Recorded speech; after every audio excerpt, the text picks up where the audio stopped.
Previously, we talked about church administration and the management.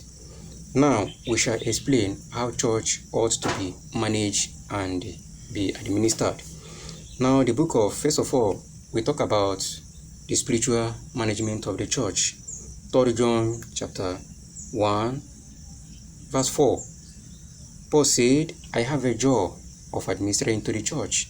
He first of all developed that joy of managing the church, joy of the souls in that church.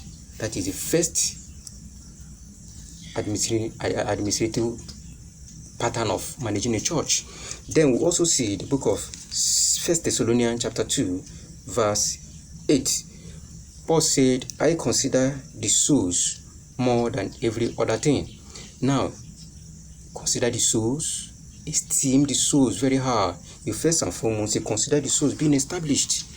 Consider their spiritual life, nurture them. That will give you joy. This is the administrative way of managing the church. The same book of 1 Thessalonians chapter 3 verse 10. Paul said, I pray for the church day and night. They pray for the church. Paul and the other apostles of old, Timotheus, Epaphroditus, Onesimus, they pray for the church after establishing the church day and night for their spiritual nourishment, to establish them so that they will not deviate from the true doctrine of Christ, so that they will be carried away by the wind of false teachers. That is why they pray for them. We also see in the book of Philemon, chapter 1, verse 4, they give thanks. Paul give thanks for those souls they have established, the souls they've won. They give thanks, they thank God for those churches. That is the spiritual management of the church, or administrative management of the church. Now we shall talk about the physical care of the church, or physical management of the church. Now the book of Acts of the Apostle chapter 2, we read from verse 40 to 47. You see how the physical need of the people were met. Paul the apostle, after planting church with his disciples, the Bible said they were going house to house, taking care of their need. Not only that, they sold their possession, because the initial point, the church was not capable to take care of themselves. The apostles, in order to take care of the need of the church, they sold their possessions to take care of the church need, the physical need of the people. The Bible said they are going house to house to take care of them, breaking bread, and make sure their physical need is being met before they talk about their spiritual need. They still come to the temple, they build them up, take care of their physical need. But when they have matured in faith, when they have established the church, established somebody there, they migrate to another city. The person planted that place to take care of the church will not mind the physical need of the people. That is when the people are matured. Then if the church have a need, the location have a need, they will not say, okay, bring as the Lord has prospered you, this one bring, this one bring.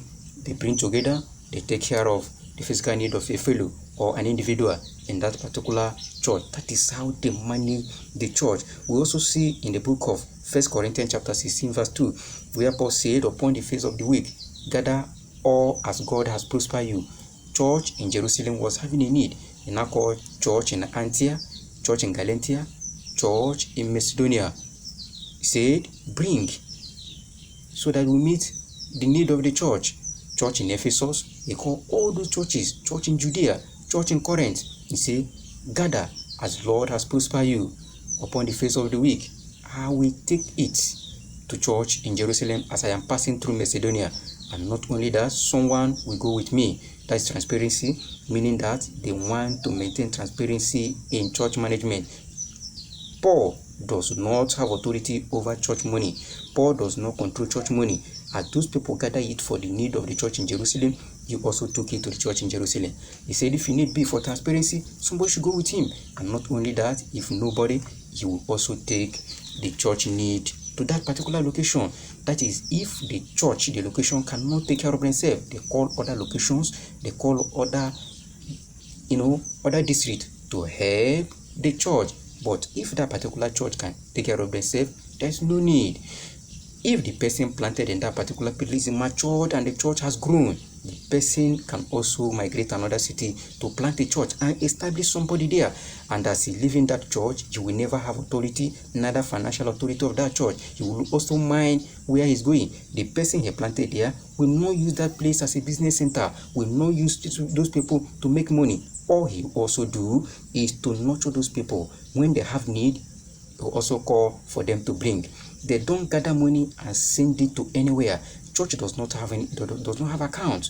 Church does not have any treasurer to hold money, because if you do that, gather money and give somebody, you are tempting the person's spiritual life. That is why we say church is not a business center. They only gather money when the church have a need. When they want to build a structure, establish a structure, some people will bring. This one bring rod, this one bring cement, bring sand. As the Lord has prospered you according to your human capacity, according to your financial capacity, you bring. They will raise a particular building, or they carry out that particular project. That is how church run their need. They don't gather money and keep it somewhere. They say church is God's money. God does not own money. Any money realized by the church is for the church need.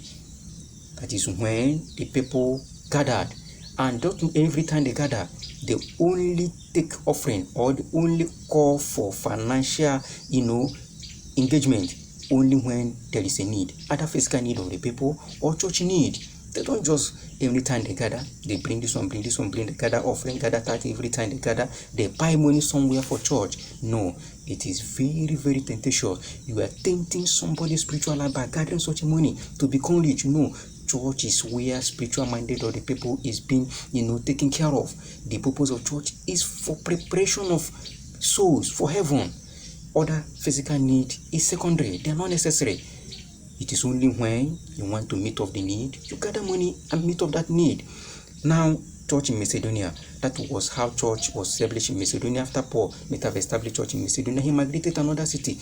When they were having a spiritual lapses, they called Paul, say, Paul, come and help us in this area. That is when you go back to help those people. If the church being planted when you make one of those locations having a need, they said, okay, I am coming. You go there for an advice. You go there to establish, to reconcile conflict. That is when you go and take care of that church. It is not every time you have authority over the church. Bring this. You have financial authority. Gather money every time you gather. Every time gather money. Bring this. You pile it to a headquarter church. It is not done right from the time of early church. We don't know where the idea of bringing tithes, gathering tithes to a particular bank account to send into headquarter church. We don't know where the preachers of these days got that idea. The early church did not embark on such business enterprise. That is why we say church is not a business center, and it ought not owned by an individual. Based on this injunction, we shall pause at this moment. More explanations must be available on request.